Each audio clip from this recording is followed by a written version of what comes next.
Hi, my name's Simon, and over the last 15 or 20 years I've been collecting energy drink cans. My collection's got up to about 800 cans, so I put this photo on my social media and asked if anyone had any questions, and they did, so I'm going to answer them here. Along the way I'm going to dig out my oldest can, my favourite can, and the one that was the worst to drink. So the first question is from my wife Carrie, who asked, why did I start the collection in the first place? And from Liz, who asked, just why? Well, I think the collection probably first started during my time at uni. In 2005, when I started uni, the only real options you had were the original Red Bulls or Pro Plus. Then around 2006, Relentless came out with a bigger, cheaper can.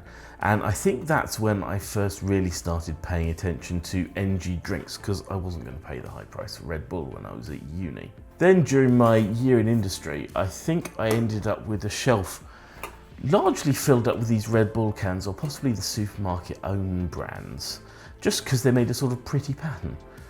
And from there, I then think when I moved out of that house, I took one of each can, and the collection probably expanded from there. The next question is from Pippa on behalf of Jude. Jude asked, where do you keep them all and where did you find them? He would like a collection room too when he's older.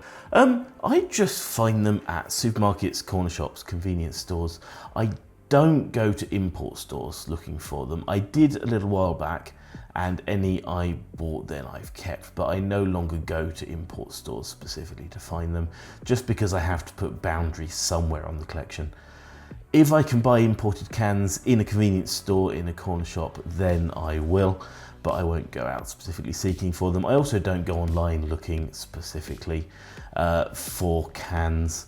I just buy the ones I come across. The first part of that question about where do I keep them all? Well, actually, they're down here in the cabin, kept in some solid, really useful boxes to try and protect them, because I don't want them getting damaged.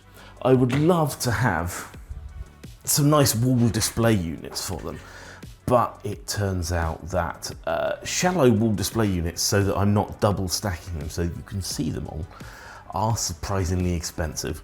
And I also don't want them to fade, so they would have to be protected from sunlight wherever they are. A number of people were concerned about my health. Pippa asked, do you drink them all? Teresa said, what's the total amount of calories you've consumed by drinking them all? And Sue said, do you drink them? Hopefully you pour the contents down the drain. I did used to drink them all, but because I don't buy them in bulk, I would just buy them when I found them. It wasn't too bad. Now I no longer drink the full sugar ones. I only drink the sugar-free ones. For a while, I was keeping the full sugar ones in the boxes that you saw a moment ago, because I wanted to do something with them, like make ice cream or sorbet out of them. I didn't want to just pour them down the drain. But then I had a problem. I ended up with some that leaked in the boxes, and you can see it's damaged a number of the cans. These have all got nice yellow staining. It's hard to see on this one actually, but you can see there on the back. These have all got nice yellow staining around the bottom, where they were in boxes with other cans that leaked.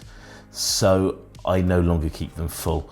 If I have any of the full sugar ones, I do just pour them down the drain now. I'm not buying them for the drink, I'm buying them for the cans. And you can see here on this one, this is what can happen if you leave them full. This one developed some nice rust holes.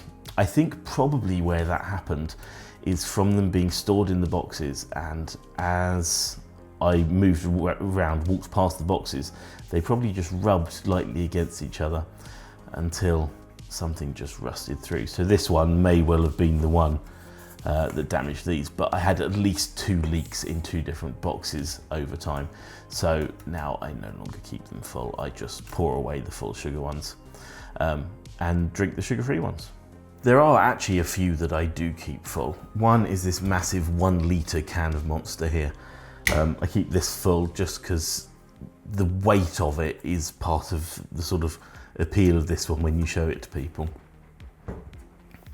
The other ones are some of the glass bottle ones that I will keep full, because these are much less likely to leak, and I keep the glass bottle ones in a different box. So hopefully there's less chance of these ones leaking. One thing that no one asked actually is how much money I spent on all these cans, and thankfully I haven't kept track of that because I don't think I really want to know the answer. Next question. Jen and Andy both asked similar questions about which gave me the most energy and where I get the energy for this project. I don't know, it's just a thing I've chosen to do and a thing I quite enjoy doing. I like looking at all the cans and all the different designs on them. As for which one actually has the most energy, that is probably this Monster M3 one that we saw a little while ago. This one has 95 milligrams of caffeine per 100 ml, which compared to the 32 milligrams per 100 ml in a standard can of Red Bull means this is 3 times stronger, hence the cubed there. So if you want some extra strength energy, find one of these, that'll get you buzzing. The next question, Pifpa asked, have you ever considered you might be autistic? I'm not sure, possibly a little. I think everyone has some of those traits, so focusing on collecting energy drink cans may be my thing, who knows. Next question. Sandra asked, how many brands are there for energy drinks and which ones are you missing? Now, interesting question to try and answer. In the UK, there are a certain number of brands. I don't particularly search them out to go and get them. I just, as I said, find the ones I get. And even then, with particular brands, I can collect multiple cans within a brand as well. So I have this one from Asda, which is a supermarket here in the UK. This was their original blue charge with the rhino on there. I think trying to play on Red Bull's bull design, they've gone with a rhino. But I have another 3 cans from this selection. So they then changed the design to this sort of geometric design here to, I guess, do something different. They then changed it to this sort of circle design again after that. And more recently, they've changed to this Churg CRG design. So even within one brand of cans, there are different flavors. There's the sugar-free, the non-sugar-free, and then they will redesign the cans over time. So I have no idea which brands I don't have. I will just keep picking up different cans as and when I see them. The next question was from Mel, who asked, what's your oldest can? And do you have a dream can that you can't wait to own? Now, I don't actually know for sure which is my oldest can, because I haven't been through and catalogued them all in detail yet. I've just taken basic photos and counted them so far. But I think a couple of the oldest cans are probably these old original design Relentless cans. Relentless have gone over to a slightly cleaner design recently with this Raven, but back originally they had these ridiculously complex designs, and I think this is my oldest one. This is used by 2013, and given Relentless came out in 2009, this is probably one of the earlier of these cans. And if there was a particular can that I think I would probably want to add to the collection, I think it would be the Origin, but in this tall, full logo design. This one just has the R on both sides, whereas this one has the R on one side and the full height logo. So I think it would be the Origin can, but an earlier one in this sort of design that I want to have. The other ones that I remember were when they had little sort of energy shots that were around from about 2010 to 2013. Unfortunately, I think the boat has probably sailed on getting hold of any of them, unless I go and start looking online at auctions and specialist places. You can get these pre-workout little energy shots, which are similar, and I've just started collecting some of these. But I think getting the Monster and Red Bull ones of these and Relentless ones, as I say, I think the boat has probably sailed on those. The next couple of questions were a little bit surreal. Mel asked, how tall would they be if all piled on top of one another? Okay. And Paris asked, can we tape some together and try jousting? I'll start with the second one there. No, we can't tape some of them together and try jousting. Once the cans are empty, they are surprisingly fragile. I do have some in my collection that are a little bit worse for wear. This Morrison's one is really, really quite dented and unfortunately irreplaceable. Morrison's have changed their design since, and so this one I cannot replace this can now. So despite it being dented, it's staying in the collection. Some others as well. We've got this USA import Monster Rehab. That's quite dented as well. But until I find another one of these, it'll stay in the collection despite the fact it's dented. So no, we cannot tape them together and try jousting. As for how tall they would all be if taped together, the other evening I came and sat down here and counted all the ones in those boxes over there. And so now we can do some back of the envelope maths to try and work out roughly how tall they would all be. So I counted 426 of the small cans, this size. So 426 times 0.133. That gives me, just the small cans would be 56.658 meters tall. I counted 379 of the half-litre cans, so 379. They are 16.7 centimeters tall, so they would be 63.293 meters. So if I add those together, 56.658, they would be 119.951 meters tall, which is quite a lot. That's more than I thought it would be. This 3 meters here, 3 meters is about the height of a standard building story here in the UK. So if I divide this by 3, they would be 39.98 meters. So they'd be about the height of a 40-story building.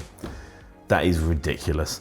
And that number doesn't even include the things like the Tetra Paks, this big can, and is probably a rough estimate on the low side. So it's probably even more than that. And it doesn't include this box of new cans that I haven't catalogued yet. So yeah, quite a lot. Next question. Still on the weird side, Russell asked, would you go bin dipping if you see one in a dog poop bin? That isn't on the table in that photo.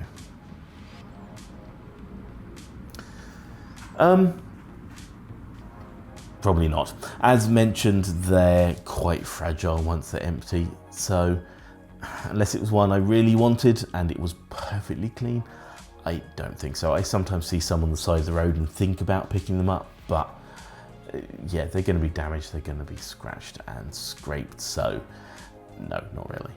The next question was from Paris again. Do you ever mix them to create some cocktails of energy? And if you had to create your own energy drink, 1, what flavour would you make? And 2, what would you call it? I don't really mix them to create cocktails, no. And I've never really thought about making my own energy drink. This collection and this channel are more about the designs of the cans than the flavours. But I think if there were a particular energy drink I would wish for, it would probably be sugar-free versions of these 2 Rockstar flavours. I really like both of these, but they don't come in sugar-free versions. They only come in the full sugar version. So if I could will any energy drink into existence, it would probably be the sugar-free versions of these. Victoria asked, which one is the rarest? That's quite hard to know, and I don't know. Obviously, some of the older ones, like the Relentless one I spoke about earlier, would be probably some of the rarest because they're old, and the more I get, the older the collection gets, the more rare it will probably get. There are online databases where collectors will swap, buy and sell cans. I've not really looked at any of them to work out if any of these have a particularly high value. I did ask ChatGPT which it thought were the rarest or the most valuable. It was talking a lot about this Rich Energy one.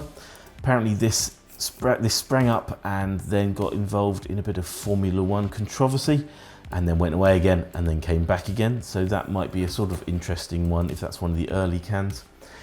It also mentioned a lot about some of the import ones, which are more rare, obviously, in the UK. Things like the Refresh Shot, the Monster M3, and the original Red Bulls from Thailand, which is a different company. I should do a separate video on that. So they're probably some of the weirder ones, but picking the import ones to be the rare ones, I don't know. Okay, on to the big question from Lewis. What's your favourite one and what was the most disgusting? As previously mentioned, I'm more about in this collection the designs than the flavours, although I will in a sec tell you about the worst one to drink.